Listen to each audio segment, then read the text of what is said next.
So now we are going to discuss about area. So the first problem that we have here is a regular polygon, and actually it's a regular hexagon. So we have here hexagon HEXAGN.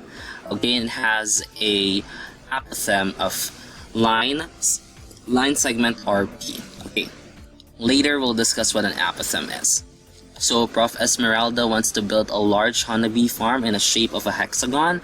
So if one of the sides measure 12 meters, so find the area of the hexagonal honeybee farm. So our formula here for the regular polygon is A is equal to 1/2 AP, where the big A is equal to the area of the regular polygon, the small a is the apothem, and P is the perimeter of the polygon itself. So we have here the apophem. It's a line segment that's drawn from the center of any polygon that is the perpendicular bisector of a given segment. Okay, so we have here the apophem RP, so it's the perpendicular bisector of line segment NG. Okay, so the apophem of the apophem here is the same for one triangle, so it's the same for all of the triangles that we have here inside our hexagon. Okay, so it also divides the side of our regular polygon into two congruent segments. Okay, so let's try to find the measurement of the apophem. So how do we solve for that? So always remember, guys, so this is a hexagon, and if we try to find the angle measurements here at the center, the central angle, so a hexagon has 6 sides, and the central angle that we have, since it's a circle, so that's going to be 360, and 360 divided by 6, so you get 60 degrees. So our central angle for each of these angles, for each of these triangles is 60 degrees, because 60 times 6 is 360. And what we have here is line segment RP. So line segment RP is a bisector. Okay, so it's an angle bisector, and it's also a perpendicular bisector. So what does that mean? So if we have here a 60-degree angle, what it does is it divides the 60-degree angle into two congruent parts. So that will be 30 degrees, because 60 divided by 2, that will be 30. Okay, so we have here 30 degrees. Okay, now we have 30 degrees, and we want to find the measurement of side A here.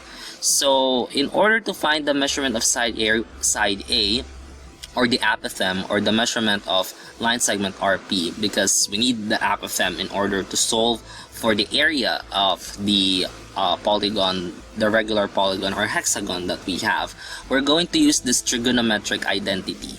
So we're going to introduce a first trigonometric identity, so that's tangent. Okay, so tangent theta is equal to the opposite side, or O, all over the adjacent side. Okay, so theta is your degree measurement that we have here. So what degree measurement do we have? We have 30. So we put that there. Tangent 30 is equal to the opposite side. So what's the opposite of 30 degrees? So if you look closely at the diagram here, it's 6 meters. Okay, so your right opposite, that's 6 there. And then that's the missing side, so that's A. So we simply write A there.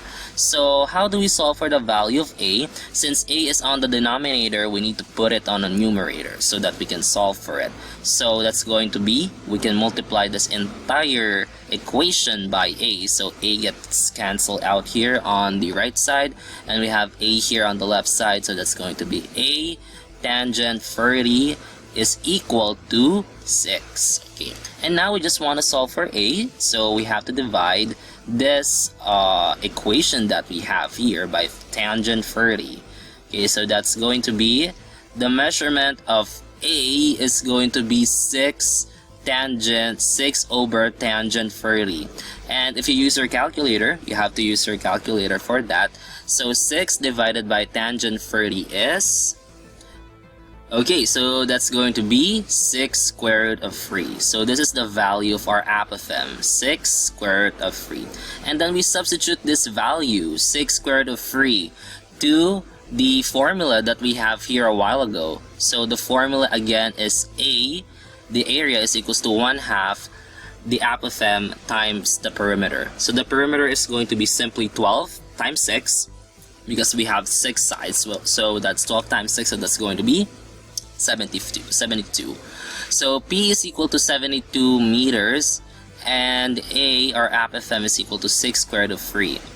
And then we have to multiply that by 1/2 to get the area of the hexagonal honeybee farm. So that's going to be 1/2 times 72 times 6 square root of 3. So that's going to be, okay, so the area of the hexagonal bee farm is going to be 374.12 meters squared if we calculate it on our calculator.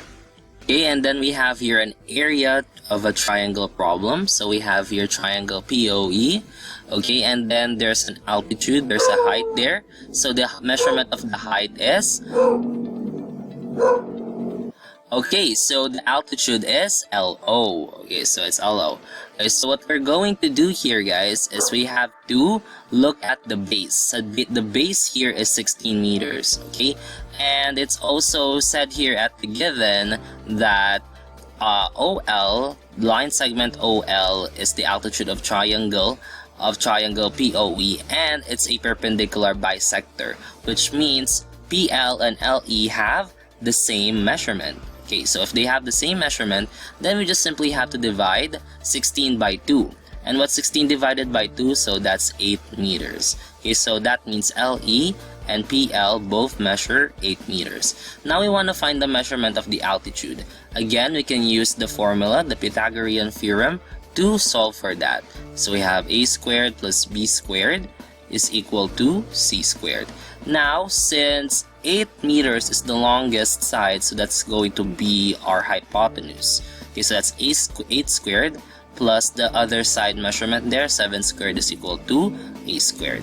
So what's 7 squared? That's 49, and 8 squared is 64. So a squared is equal to 64 minus 49. So what's 64 minus 49? 64 minus 49 is 15. Okay, so a squared is equal to 15, and we just have to find the square root of both sides. So that's going to be a is equal to the square root of 15.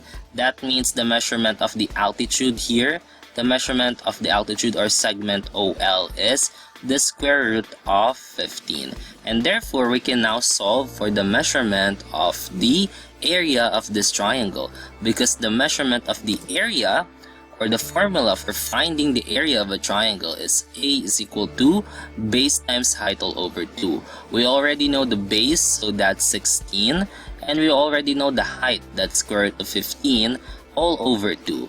Okay, so we can simply just cancel this one, so we're left with 8 square root of 15 meters. So this is the area of the triangle that we have here. It's 8 square root of 15 meters. Okay, so for our next problem, we have here an equilateral triangle. So we have here equilateral triangle fly. So it's a cross section of a roof. So it's shaped like a roof. So, and when they cut the roof, they formed an equilateral triangle.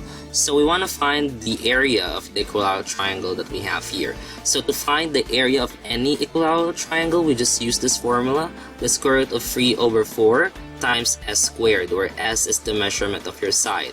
And the side here that's given on our problem is p plus 7 meters. Okay, so how do we solve for the value of p there? So we can solve for the value of p by using the formula for the height. So the formula for the height is equal to the square root of 3 over 2 times s. Okay, so the height has already been given. Okay, it's given here in our problem. It's 24 meters. So we just simply have to substitute the value of 24 here for our h. So that's going to be 24 is equal to the square root of 3 over 2 times s. Now, we don't know the value of s. Well, we do know the value of s. That's p plus 7, but there's a variable. But now we can solve for the value of s, and therefore we can solve for the value of p.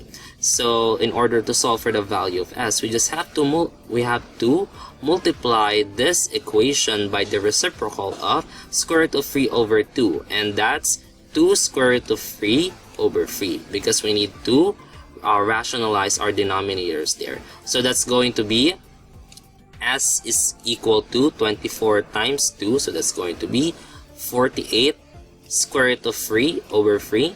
And what's 48 divided by 3? Okay, so that means s is equal to 16 square root of 3. When we divided 48 by 3, so the answer is s is equal to 16 over 3. And this is the value of p plus 7. So p plus 7, this side measurement here, is equal to 16 over 3. Now to solve for the value of p, we just have to transpose that. We have to transpose the positive 7 to the other side. So the value of p here is actually 16 square root of 3 minus 7. Okay, so we got the value of p, and now we have to solve for the area. So in order to solve for the area, we just simply multiply square root of 3 over 4 times, so that's going to be, okay, so again, the formula for finding the the area of an equilateral triangle is square root of 3 over 4 s squared, and we already know the value of our s here on our given, or on the one that we solved, so that's going to be square root of 16, okay, square root of 3, okay, 16 times the square root of 3 squared, and then we have to multiply that by square root of 3 over 4. And the area for the equilateral triangle is 332.55 meters squared.